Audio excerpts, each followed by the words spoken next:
Three. Hi, my name is Corbin Crownover, and I'm doing a persuasive speech over whether or not the war on drugs has failed.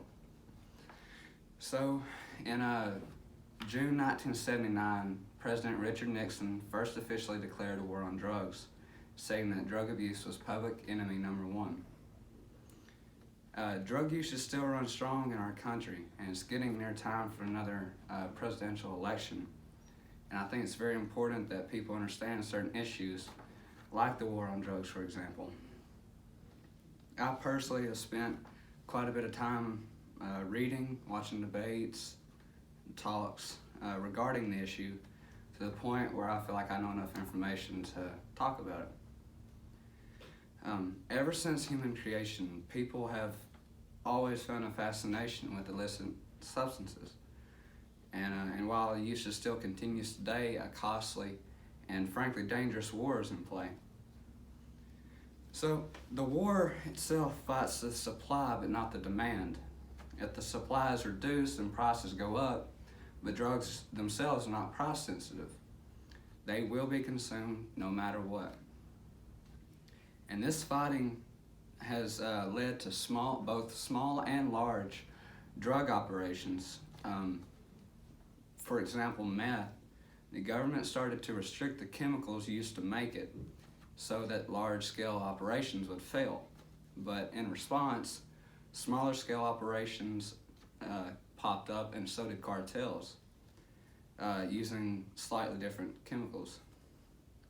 So more restrictions, more operations began to fail, but the cartel itself got stronger because they didn't have to follow the same restrictions.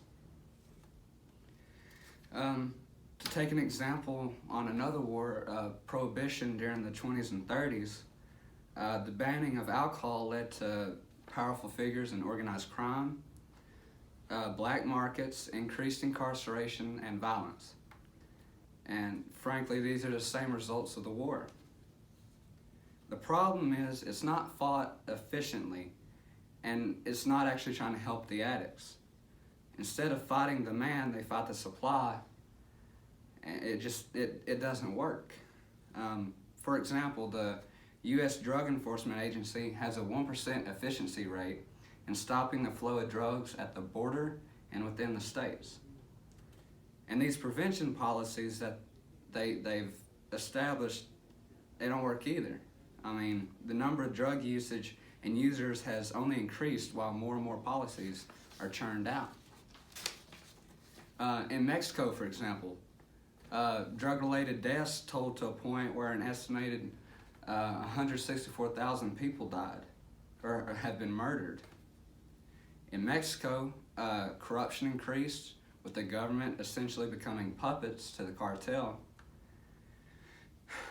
Of anything these policies claim to want to fix, the adverse has happened. People will take drugs no matter the risk, the price, or the personal and impersonal cost. If punishment and legal threats worked, then there wouldn't be any addicts on the street or even the desire for them.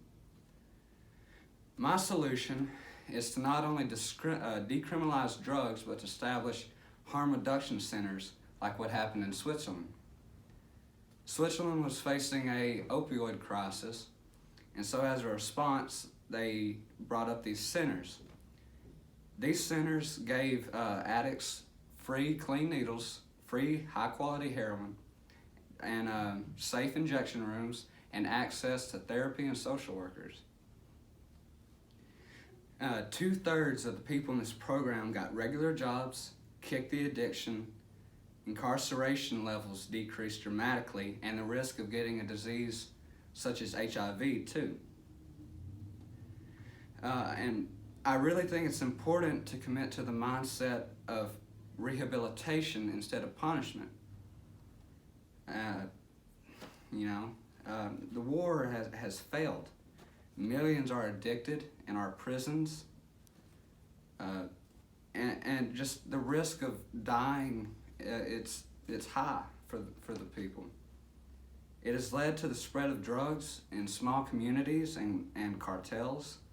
It's almost 100% ineffective in achieving the goal, and has done nothing but make the situation worse. I strongly suggest we